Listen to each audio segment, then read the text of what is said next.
Generally, you can't always tell if a deep gouge like this has also created a dent. So, to begin with, I'm going to determine if there's a dent there or just a rather deep gouge. I'm going to take a little flat board.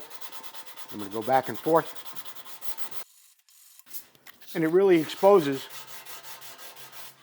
the gouge that we have there now. Now, do I have a dent? Going back and forth here, left to right, getting off all the clear coat, anything else that may be around that dent, I'll soon be able to tell. A lot of that deep gouge or scratch has come out already. But I'm going to go back and forth, left to right, then I'm going to go top to bottom, lightly, on pressure, and I can determine, while it isn't really a dent, I think this gouge is a little too deep to sand out. And if I do go to sand it out, it's going to create a low spot wherever that scratch is. So what I'm going to do is I'm going to heat it up a little bit, and I'm going to raise that area, and then we'll be able to work out the deep gouge from there. My little magnet tells me where I am about on the dent. Heat up my MAP gas and get to work raising this area up a little bit. You want to heat up around the area, not just where the gouge is itself. I don't know if you can see it in the video, but I can certainly see where there are little dimples being raised along that gouge on the gouge itself. It doesn't take very long, and it doesn't take a lot of heat to raise it up. And I only raised it where the scratch was, where the gouge was. Maybe a little bit around it. It's a little difficult sometimes to be accurate, but I got it real close, or as close as I can, right along that gouge.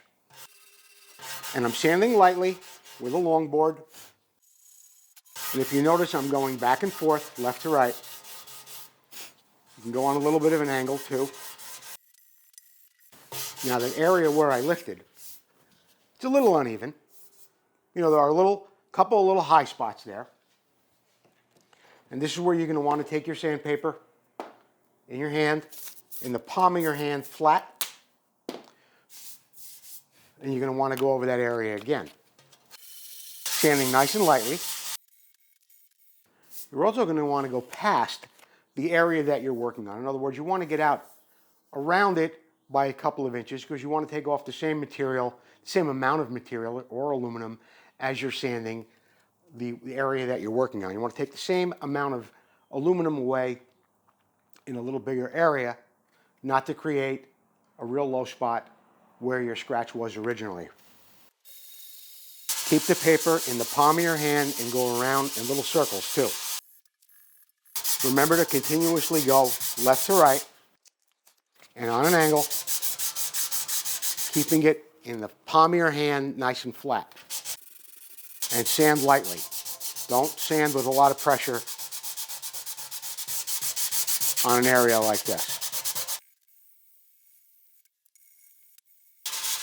Keep the circles nice and tight, keep them small. Medium pressure on that area.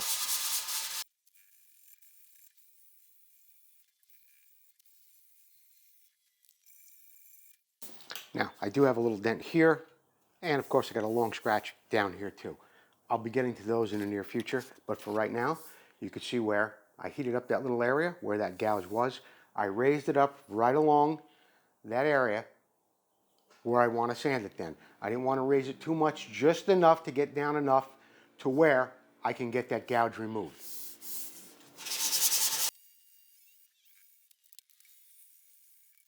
And remember, when you're working on the side of a tank, always keep the paper flat in your hand. There you have it. How to get a little bit of a deeper gouge removed. And that's for any aluminum tank, not just an Elsinore tank.